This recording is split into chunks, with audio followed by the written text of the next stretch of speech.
क्या आपको पता है बुलेट ट्रेन से भी तेज ट्रांसपोर्टेशन मोड क्या है? वह कौन सा ट्रांसपोर्ट है जो जेट जैसी तीव्रता से चलता है और वो भी जमीन पर? और सोचिए वह किस मैकेनिज्म पर कार्य करता हो। और भी बहुत से यूनिक एंड एक्सेप्शनल फैक्ट्स सिर्फ आपके लिए। हेलो फ्रेंड्स, कैसे हैं आप लोग? स्वागत है आपका आपके छोटे भाई के छोटे से यूट्यूब चैनल पर, जिसका कि नाम है इट्स एक्सेप्शन, जहां आपका यह नया दोस्त आपको कुछ हैरत अंगेज कारनामों के बारे में बताता है, या फिर कुछ ऐसे फैक्ट्स जो आपकी सोच से परे हैं, जिन्हें सुनकर आप हैरान हो जाएंगे और आपके मुख से सिर्फ एक ही शब्द निकलेगा, इट्स रियली एक्सेप्शनल। अगर आपको आपके इस छोटे भाई की वीडियो अच्छी लगे तो वीडियो को लाइक करें, जिससे आपके नए दोस्त का हौसला अफजाई हो, ताकि आपके लिए और भी नई नई वीडियो ला सके। अगर चैनल पर नए हैं तो चैनल को सब्सक्राइब करें ताकि हमारा साथ बना रहे। नई नई वीडियो को जल्द पाने के लिए बेल आइकन को ऑल पर सेट करें, ताकि भविष्य में आने वाली यूनिक व अद्भुत फैक्ट्स आप जान पाएं। वीडियो में अंत तक बने रहें सभी रहस्यमयी फैक्ट्स को जानने के लिए। Let's investigate. आज हम बात करेंगे नए युग की नई तकनीक के बारे में, जिसका कि नाम है हाइपरलूप, जिसका उपयोग यातायात व सामान पहुंचाने के लिए किया जा सकता है। इस तकनीक में हाई स्पीड कैप्सूल को लो प्रेशर ट्यूब से निकाला जाता है ताकि वह ध्वनि की गति को प्राप्त कर सके। यह अभी तक का पृथ्वी की सतह पर चलने वाला सबसे तीव्र वाहन है, जिसकी स्पीड को इस बात से मापा जा सकता है कि जब लॉस एंजलिस से सैन फ्रांसिस्को तक हम जाएं तो बस में हमें 8 घंटे लगते हैं, वहीं ट्रेन में यह सफर 4 घंटे का है, और अगर फ्लाइट की बात करें तो तकरीबन 2.5 घंटे। लेकिन इस हाइपरलूप की मदद से हम सिर्फ 30 मिनट में पहुंच सकते हैं, यानी 8 घंटे का सफर मात्र 30 मिनट में पूरा किया जा सकता है। मैं आपको बता दूं, यह एक प्रस्तावित अर्थात proposed high speed transportation system है। सन 2012 में स्पेसएक्स व टेस्ला जैसी विशाल कंपनी के सीईओ एलन मस्क ने इस हाइपरलूप का कॉन्सेप्ट दिया था, जिसे उन्होंने कभी अपने नाम पेटेंट ही नहीं किया, ताकि यह दुनिया के लिए एक ओपन सोर्स रहे और जिस किसी को भी इस विषय में रुचि रहे वो इस पर कार्य कर सके। अगले 2 साल तक कोई भी इस तकनीक की अहमियत को न समझ सका, लेकिन दिन प्रतिदिन दौर बदल रहा था और लोगों की सोच भी। सन 2014 में रिचर्ड ब्रांसन, जो कि यूरोप की एक नामी एयरलाइन कंपनी वर्जिन एयरलाइन के मालिक हैं, उन्होंने इसमें रुचि दिखाई। वह इसमें होने वाली ह्यूज इन्वेस्टमेंट को जानते हुए भी उन्होंने कार्य शुरू करवा दिया। अतः उसके बाद से इसका नाम वर्जिन हाइपरलूप रखा गया।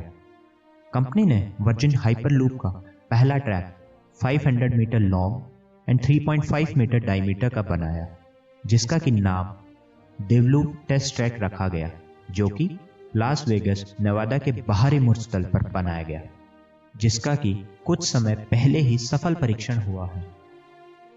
परीक्षण का समय मात्र 15 सेकंड था, जिसमें वर्जिन हाइपरलूप पॉड ने 107 माइल पर आवर अर्थात 172 किलोमीटर प्रति घंटा की स्पीड प्राप्त ही नहीं की, बल्कि सही सलामत रुक भी गई बिना किसी मानहानि के।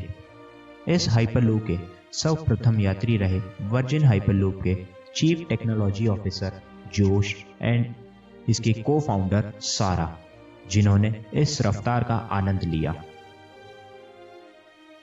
तान्या मंजेकर बेंगलोर वासी सर्वप्रथम भारतीय थे जो इस हाइपरलूप में यात्रा कर पाए। चलिए जानते हैं कि यह इतनी गति कैसे प्राप्त करती है। जैसा कि हम सब जानते हैं कि किसी भी चलती गाड़ी को रोकने में फ्रिक्शन व एयर ड्रैग का उपयोग होता है। अगर किसी कारणवश ये दोनों कारण कम कर दिए जाएं, तो हम उस गाड़ी की गति को बढ़ा सकते हैं, जिसका कि एग्जाम्पल है एरोप्लेन, जिस पर एयर ड्रैग तो है लेकिन फ्रिक्शन नहीं है, जिसके कारणवश उसकी गति बहुत तेज है। लेकिन हाइपरलूप में फ्रिक्शन व एयर ड्रैग दोनों को कम किया गया है, जो कि जमीन पर या फिर जमीन के ऊपर या नीचे रहते कम नहीं किया जा सकता था, जिसके कारण इसे एक ट्यूब में चलाया जाएगा, जिसमें कि वैक्यूम पंप के द्वारा एयर को निकालकर एयर ड्रैग को कम किया जा सकेगा। यह एयर ड्रैग तकरीबन मार्स ग्रह के 1/6 एयर ड्रैग जितना बनाया जाएगा, जिसका चलना लगभग 20,000 फीट हाइट पर एरोप्लेन चलाने जैसा होगा। अब बात करते हैं फ्रिक्शन की। जैसे हवाई जहाज को जमीन से उठाकर फ्रिक्शन को कम किया गया, उसी प्रकार इसे भी सतह से ऊपर चलाया जाएगा, जिसमें मैग्नेटिक थ्योरम का उपयोग किया गया है।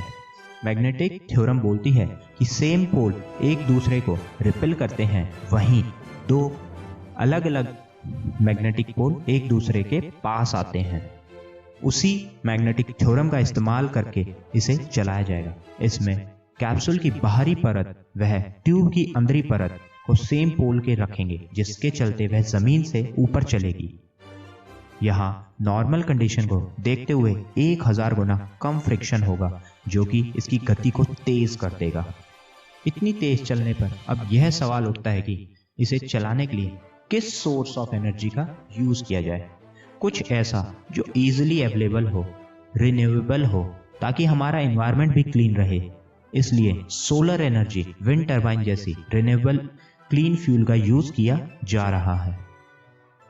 सर्वप्रथम भारत में यह प्रोजेक्ट मुंबई से पूना के लिए फडणवीस गवर्नमेंट के द्वारा अप्रूव की गई थी, लेकिन समय के साथ उद्धव ठाकरे सरकार ने इस प्रोजेक्ट को यह बात कहकर स्थगित किया कि अभी इसकी सक्सेस की कोई गारंटी नहीं है और न ज्यादा जरूरत है, और इसमें होने वाला खर्च भी बहुत ज्यादा है, जिसे वह अभी अफोर्ड नहीं कर सकते।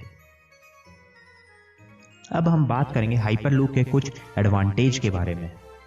जैसे कि हमने देखा, हाइपरलूप पॉड एक ट्यूब में चलेगी, जिसके चलते बाहरी मौसम का इस पर कोई भी असर नहीं होगा। यानी बाहर कितनी भी सर्दी, गर्मी या बारिश हो, इसके अंदर रहने वाले पैसेंजर को इससे कोई असर नहीं होगा। हमने देखा था यह सोलर एनर्जी या विंड टर्बाइन से चलेगी, जिसके चलते वह एक रिन्यूएबल एंड क्लीन एनर्जी का यूज करेगी, जिससे कि हमारे एनवायरनमेंट को भी कोई नुकसान नहीं होगा। क्योंकि हाइपरलूप पॉड एक ट्यूब में चलेगी, जिसके चलते किसी भी प्रकार का एक्सीडेंट होना मुमकिन नहीं होगा। यानी किसी भी प्रकार का इंसान या फिर किसी जानवर का एक्सीडेंट होना इससे होना ना के बराबर है। हमने देखा था मैग्नेटिक थ्योरम को यूज करके इसमें फ्रिक्शन को कम किया जाएगा। फ्रिक्शन के कम करने के कारण इसमें मेंटेनेंस का खर्चा भी बहुत कम होगा। क्योंकि मेंटेनेंस का खर्चा बहुत कम है, उस कारण इसका किराया भी बहुत कम होगा। हाइपरलूप की सबसे अच्छी बात यह है कि इसकी स्पीड साउंड की स्पीड जितनी होगी, जो कि तकरीबन 1200 किलोमीटर प्रति घंटा मानी जा रही है। हाइपरलूप के लिए बस इतना ही। अंत में एक सवाल आपके लिए, जिसे आप कमेंट बॉक्स में कमेंट करें, क्या भविष्य में इससे भी तेज रफ्तार का कोई ट्रांसपोर्टेशन मोड आ पाएगा?